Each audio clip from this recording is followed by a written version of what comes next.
Mostrar um caso que aconteceu, Manu, em outubro de 2018.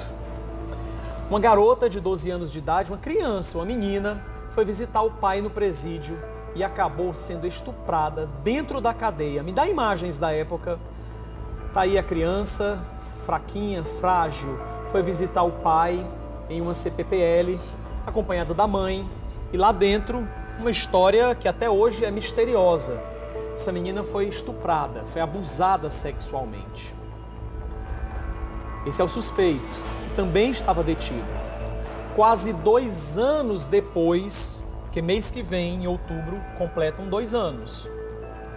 E nenhuma satisfação foi dada à sociedade a respeito do que aconteceu dentro da CPPL.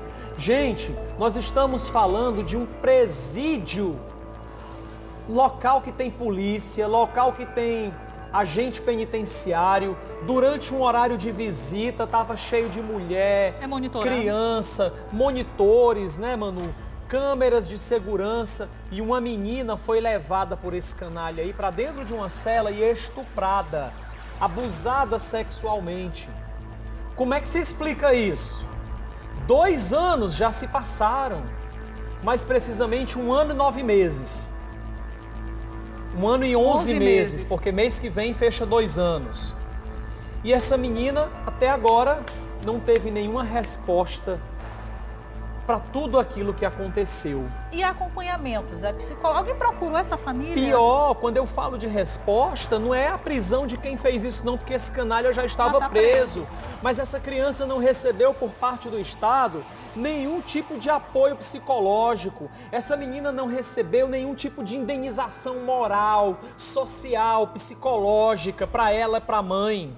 Eu conheci essa criança, José, na época em que isso tudo aconteceu. E uma menina extremamente inteligente, que sempre gostou muito de estudar e que estava extremamente acuada depois dessa situação que ela sofreu, muito preocupada com o que as pessoas iam falar dela.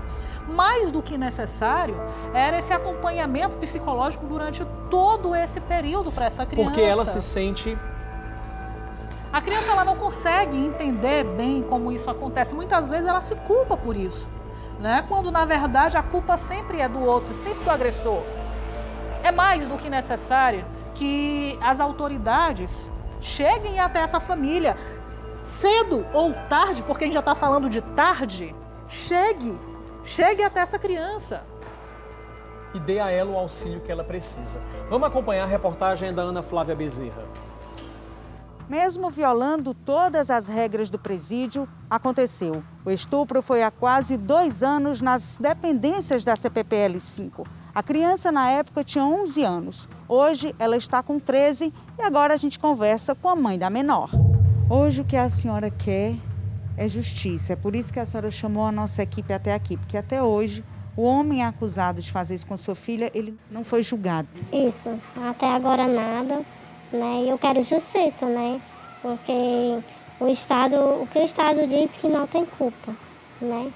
E a gente no presídio, a gente não tem segurança. As famílias não têm, de jeito nenhum. Muita gente me julgaram, né? Uma coisa que eu não estava fazendo. E o que eu peço é que, novamente, gente, não me julgue. Não me julgue, que eu sou a mãe, sou o pai para elas.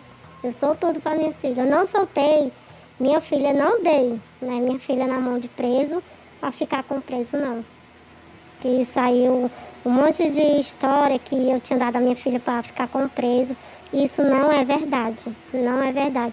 Foi no banho de sol e ele foi colocar o nome no artesanato junto com as 3 irmãs. Ele fez o primeiro das pequenas e deixou ela por último. E eu fiquei na cela, porque lá eles não aceitam mulher de interno ficar no pátio. Então eu fiquei na cela só. E ela saiu, nem das outras saiu pequeno, o pai dela saiu para não deixar ela ir só, que isso era pequenininha, né? Foi no eixo que ele saiu com a outra saiu e ele saiu atrás, ele fez isso com ela. Foi só mesmo no piscar de olho, não foi nenhum descuido do meu esposo, foi nenhum descuido. Na época, quando tudo isso aconteceu, ele era um detento da CPPL 5 e permanece preso mais em uma outra unidade, só que não foi julgado por este caso ainda, né? não foi julgada. E no dia que aconteceu, a gente foi na mesma escolta, né? Fomos para a delegacia, da delegacia fomos para o ML, né? Voltamos para a delegacia de novo, junto com ele. Após, acho que uns 5 dias ou 10 dias, apareceu 3 policiais da CGD. Eles não se identificaram, eu estava no trabalho, ligaram, pediram para mim que queria falar comigo. Fez um monte de pergunta a ela que não era para eles ter feito. Né? Por quê? Porque eram as perguntas que eu achei que não era eles. Quem era para ter feito aquelas perguntas era uma assistente social, uma psicóloga. A senhora pode dizer pelo menos uma dessas perguntas que a senhora acha que foram inadequadas, que foram feitas à sua filha? Se o médico tinha olhado a dela. Eu achei isso aí muito errado. Ela ficou com muita vergonha, né? Aí ele perguntou, e o exame?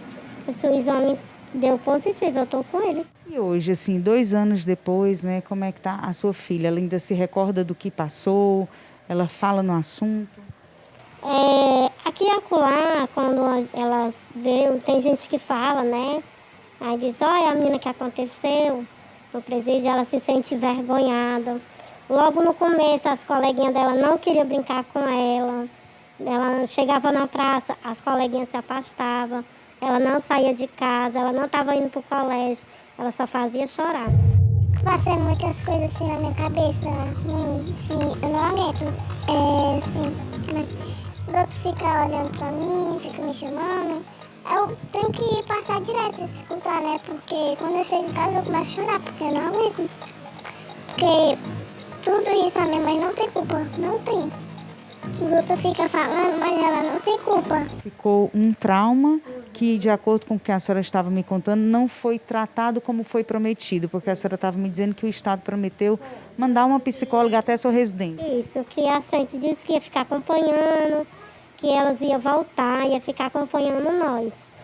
Com 15 dias, no caso, elas vieram, conversaram comigo, conversaram com ela, disse que ia retornar, e isso já está com 2 anos, que até agora não apareceu mais ninguém para dar uma posição de nada.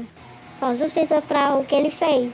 Ele pague não só o da minha filha, o outro também que a gente ficou sabendo que ele é restante. Ana Flávia Bezerra, para o Cidade 90. Desculpa. Olha, minha gente, que retorno demorado, né? Depois desses 15 dias, nós já estamos aí há 2 anos, né, de toda essa situação e a garota sem qualquer tipo de amparo. Não se tem justificativa para uma situação como essa, que aconteceu dentro de um local que é monitorado, como nós começamos a falar mais cedo, né, antes do começo da reportagem, que existem agentes de segurança lá para fazer o monitoramento, independente do que tenha ocorrido. Essa garota, essa adolescente hoje, precisa sim de um acompanhamento psicológico para ontem. Que a Secretaria da Administração Penitenciária esteja ouvindo, que os órgãos que cuidam da criança e do adolescente também estejam ouvindo e tomem aí o protagonismo dessa história para que essa criança tenha pelo menos aí o mínimo de abalo daqui para frente diante dessa situação de, primeiramente, vocês veem aí como ela falou na reportagem, que preconceito que passou a sofrer diante dessa situação. Exato. Muitas pessoas dizendo, Emanuela, que ela foi dada como moeda de troca pelo próprio pai por uma dívida de drogas que ele teria. Não importa o que ele fez, essa menina não poderia ser sacrificada. É outra história como essa garotinha de 4 anos sacrificada hoje. Essa menina também foi alvo de um sacrifício. Só que agora o mínimo que se pode fazer por ela é dar a assistência psicológica que ela necessita, é o amparo, o acolhimento, é uma criança. É uma criança que ainda está crescendo, que ainda está aprendendo, discernindo tudo de ruim e de bom que a gente tem aí pela frente na vida. E essa menina, sem amparo, sem apoio, marcada por uma violência sexual, vai ter que crescer com esse trauma. Tá, o suspeito de ter feito isso está preso, está lá na cadeia, vai morfar se não já tiver morrido. Porque na cadeia, a pena para quem pratica crimes sexuais contra crianças é a morte. Eles mesmos resolvem isso lá no tribunal do crime deles. Mas o que a gente está questionando aqui é o amparo para essa menina. É o amparo que essa criança precisa ter. Quase 2 anos se passaram e até agora nada foi feito por ela. A gente entrou com um pedido de nota e até agora a resposta não foi dada sobre o amparo que essa menina pode e precisa ter, tá? A gente vai voltar a tocar nesse assunto ainda, várias vezes, até que se resolva alguma coisa.